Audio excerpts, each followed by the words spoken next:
Pejamkan mata sejenak. Tiada kata yang manis selain ucapan syukur pada Bapa di surga buat anugerah-Mu yang begitu limpah dalam hidup ini.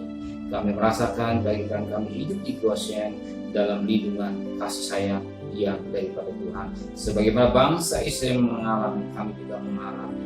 Kami bangun, dan tubuh yang sehat, dan keluarga kami sedang keadaan sehat, dan mengadakan mesbah keluarga, mesbah pribadi. Kami naikkan pujian penyembahan dengan doa sabar, dan kami rindu menaikkan firman-Mu. Roh Kudus mengurapi hamba-Mu, Roh Kudus melembutkan hati kami, dan firman menjadi berkat buat kami. Haleluya. Amin. Shalom. Pagi sama bertemu dalam kasih Tuhan Yesus Kristus. Mari kita bersama-sama membaca Matius pasal 25. Matius pasal 25 ayat 31 sampai 46. Matius pasal 25 ayat 31 sampai 46. Penghakiman terakhir. Apabila Anak Manusia datang dalam kemuliaannya dan semua malaikat bersama-sama dengan Dia, maka Dia akan bersemayam di atas tahta kemuliaannya. Lalu semua bangsa akan dikumpulkan di hadapannya, dan Dia akan memisahkan mereka seorang daripada seorang, sama seperti gembala memisahkan domba dari kambing. Dan Ia akan menempatkan domba-domba di sebelah kanannya dan kambing-kambing di sebelah kirinya. Dan Raja itu akan berkata pada mereka yang sebelah kanannya, "Mari, hei kamu yang diberkati oleh Bapakku, terimalah kerajaan yang telah disediakan bagimu sejak dunia dijadikan.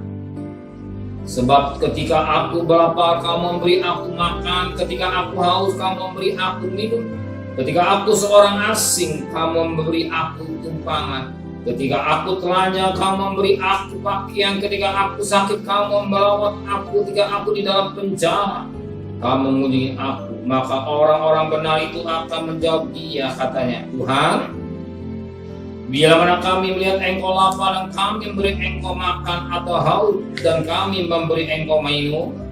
Bila kami melihat Engkau sebagai orang asing dan kami memberi Engkau tumpangan, atau telanjang, atau kami memberi Engkau pakaian?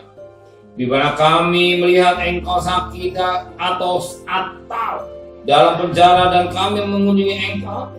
Dan Raja itu akan menjawab mereka, "Aku berkata kepadamu, sesungguhnya segala sesuatu yang kamu lakukan untuk salah seorang dari saudaraku yang paling hina, kamu telah melakukan untuk aku."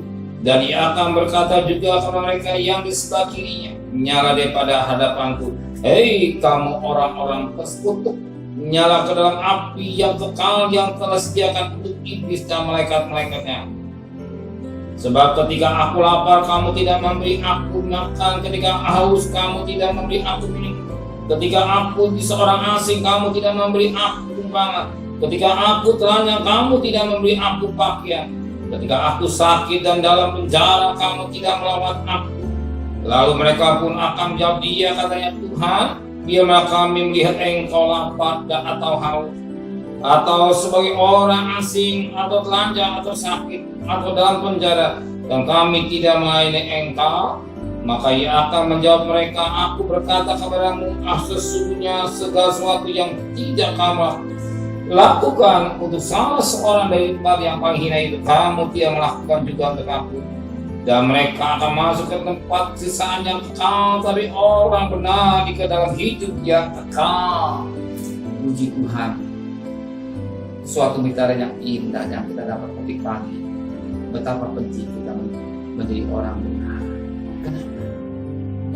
Bahwa firman Alkitab pada ayat yang ke-46. Dan mereka ini akan masuk ke tempat siksaan yang kena.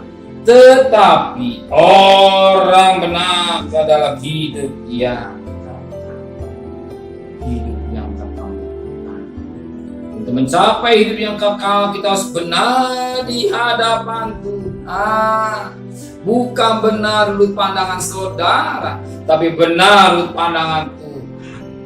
Tapi kalau kita hidup tidak benar, kita akan masuk siksaan yang kekal, api neraka.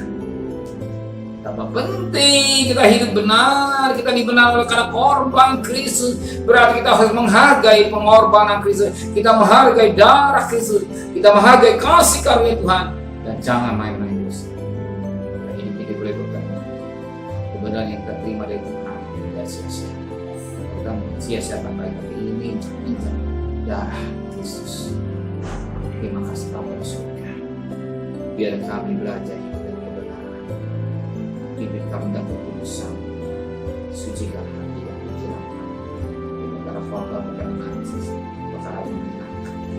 Kembalikan kami besok pagi dan tubuh yang sehat dengan tidak kurang sabar.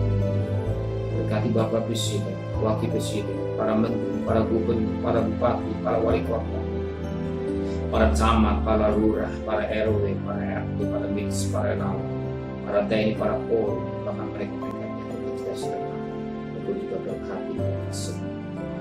Dan kami bersyukur biar apa menjadi keinginan kami bangsa kami sudah dengan dan sakit sudah habis, yang meninggal semakin habis, tapi sembuh semakin banyak.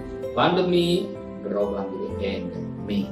Terima kasih Bapak di surga dan kekasih. Terimalah berkat nikmat doa Bapa, cinta kasih sayang dari Tuhan Yesus Kristus, dan berkat Roh Kudus menyertai saudara hari ini sampai Maranatha Tuhan Yesus datang.